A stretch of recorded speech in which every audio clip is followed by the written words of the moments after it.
Hey everybody, welcome back to another video. Today we have some unfortunate developments south of Bakhmut that we'll get into today. There's different degrees of the claims in the region, so I'll go over all of them right now. The ISW and other credible sources say that Russia has taken over the town of Ozaryanivka. There are some credible sources saying that fighting is still going on in the settlement and it hasn't been confirmed that Russia has taken it yet and it's just contested, but from what all evidence is pointing to, it seems like Russia has taken over this one. Now, the orange line is where we get into more of the claimed Russian offensive kind of stuff. They claim that they've taken over Andriivka, Zelenopilia, and Kurdymuivka. I'm just gonna get it right the next time. There's definitely been fighting in Zelenopilia and Andriivka today, but there's no reports that Russia took over either of these settlements. And Kurdymuivka is even more unconfirmed, so we'll just have to see what happens. Now, the orange is from like the only moderate Russian propaganda people that are usually right about 30% of the time, but the yellow line is from straight propagandists. They say that Russia took over Klishchiivka, which I think is extremely unlikely. There's no confirmation on it, but I'd say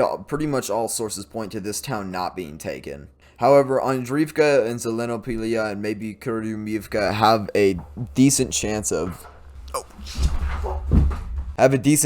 maybe being taken, but we'll have to see tomorrow.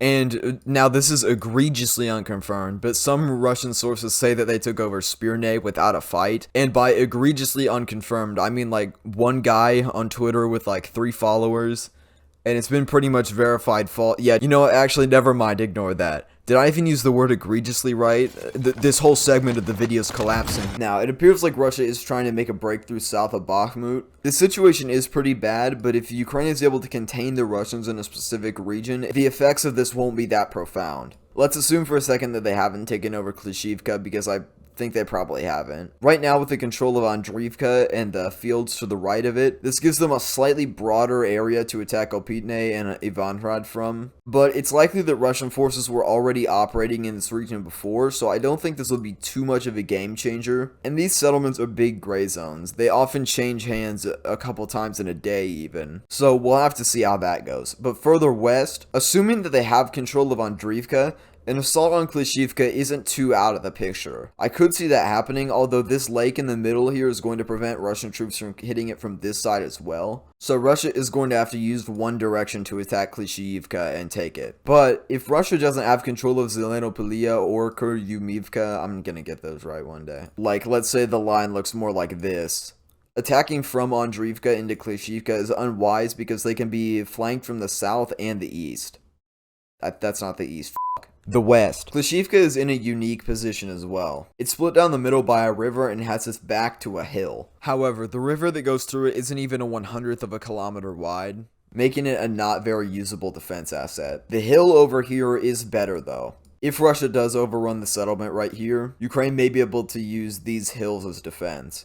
Alright, let's bust out the topographical map. I have a problem with this, like, when I'm zoomed out, it's like this. It looks nice, and, like, you can clearly tell what's going on. There's colors. But then when you zoom in, it's just like this, and it sucks. But the elevation at the bottom of the settlement is 150 meters, and the line around the top is 200. So that's about a 50-meter incline, which is about half of Big Ben or half of the Statue of Liberty. However, Russia doesn't need to directly attack from these hills if they overrun Klishchiivka, because if they do have firm control of Andriivka and the settlements to the south, they can push up through this little gap right here and potentially take over the hill up north. This is where the situation would become really bad, because that would give them access to this whole plain right here to attack Bakhmut from the east.